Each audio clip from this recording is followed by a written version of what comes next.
The Dark Origins of the Smurfs. Text story. Let me share with you an eerie revelation about the true inspiration behind the Smurfs. A seemingly innocent children's show that has been lurking in the shadows for a long time, as they were not of this earth, and then yet manipulated their original storyteller. The quaint, pastel-colored world of the Smurfs that we were so fondly accustomed to in our youth was in reality a chilling allegory for a much darker truth, a tale that stretches back through the annals of history, a story so disturbing that it was whitewashed and sanitized to be palatable for a younger audience, and its original concept was born from the twisted imagination of a reclusive Belgian cartoonist named Pierre Culliford, or Peyo, as he was known in the art world, haunted by his experiences during the Second World War, had stumbled upon a set of ancient documents that spoke of a terrifying race of beings that once dwelt in the dense forests of the Ardennes. These creatures, known as the Smurfs, were not the cheerful blue inhabitants of our cartoon lore, and were instead a species that bore an unsettling resemblance to humans, yet with grotesque, exaggerated features that sent shivers down the spine, and skin was a sickly pallor, and their eyes held an eerie, vacant stare that seemed to peer into one's soul. The Smurfs were said to be a cursed tribe, forced to live in isolation due to their horrific appearances, which were the result of a dark pact they made with an ancient, malevolent force to escape persecution. Their village, much like the one we saw on our TV screens, was meticulously constructed. However, the mushroom houses were not a whimsical choice of architecture, but rather a grim necessity, and the Smurfs had a deep-seated phobia of enclosed spaces, a reminder of the cages they had once been held in by those who sought to exploit their unique abilities, included an uncanny knack for alchemy and a chilling power to manipulate the very fabric of reality. Their leader, Gargamel, was not the bumbling, comical antagonist we knew him to be. In the dark annals of history, he was a figure feared by the Smurfs and humans alike, fighting against a tyrant and powerful sorcerer with a vendetta. Gargamel sought to harness the Smurfs and their powers for his nefarious purposes.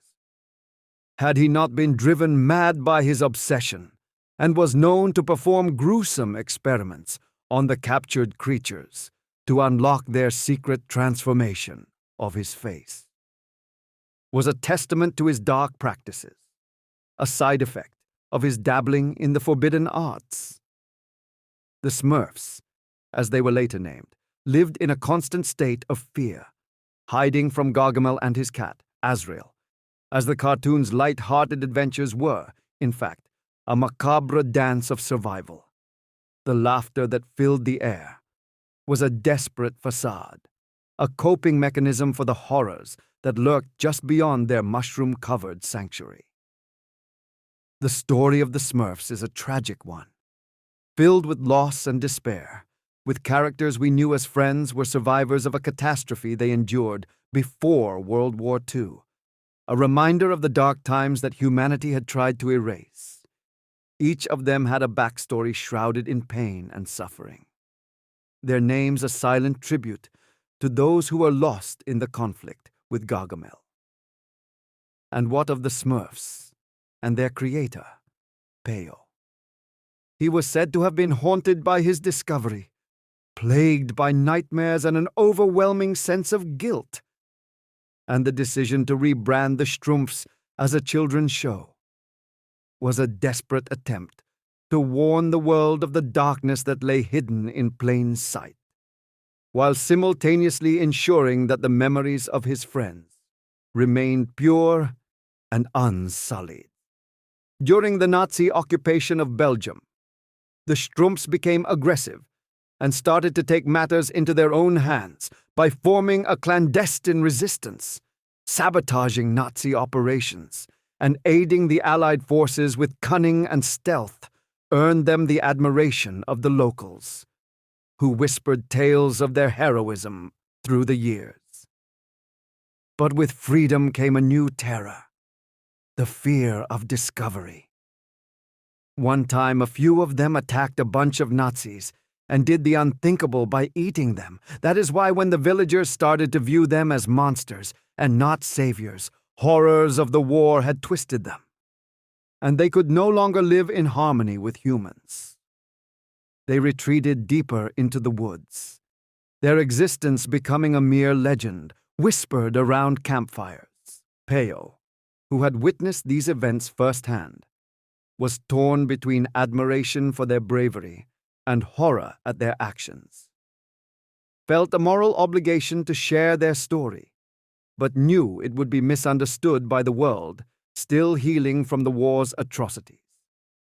The Smurfs was born, a sanitized version of a much darker truth, a beacon of hope and friendship amidst a backdrop of fear and pain.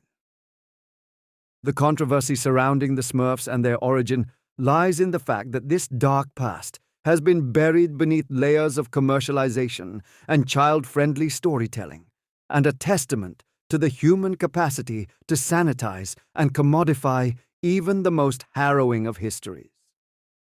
The real story of the Smurfs is one of survival, resilience, and the lengths to which a species will go to preserve itself in the face of unspeakable evil.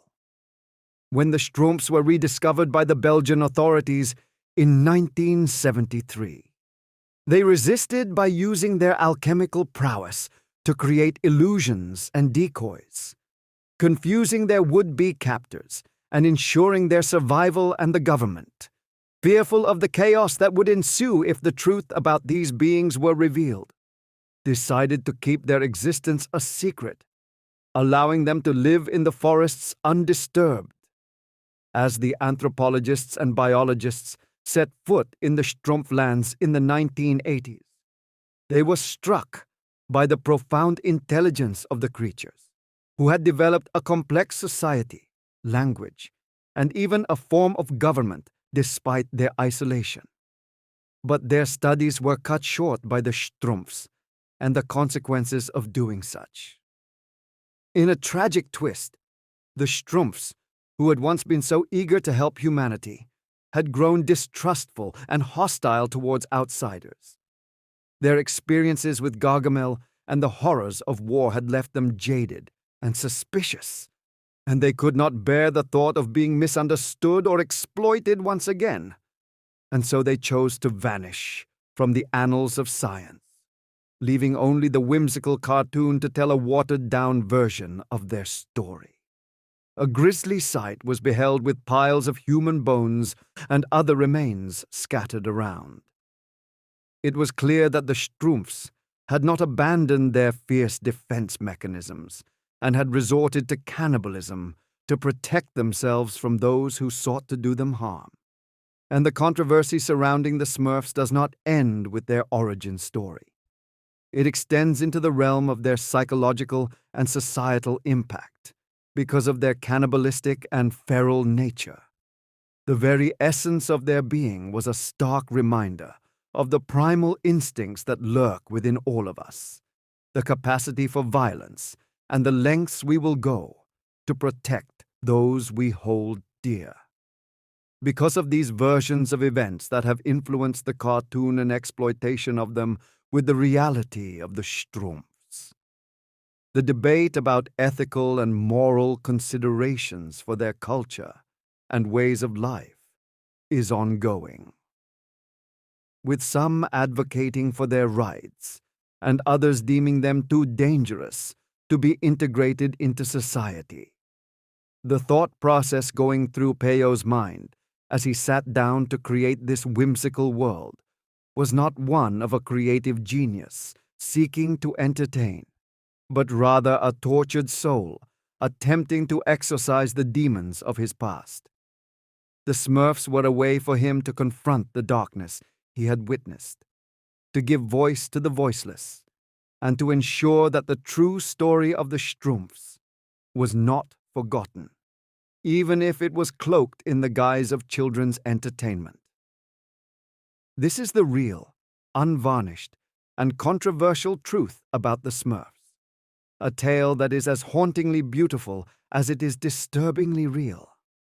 A story that transcends the boundaries of fantasy and delves into the very core of the human experience, revealing the duality of existence, light and dark, love and fear, hope and despair, as well as the resilience of the spirit in the face of unimaginable horrors.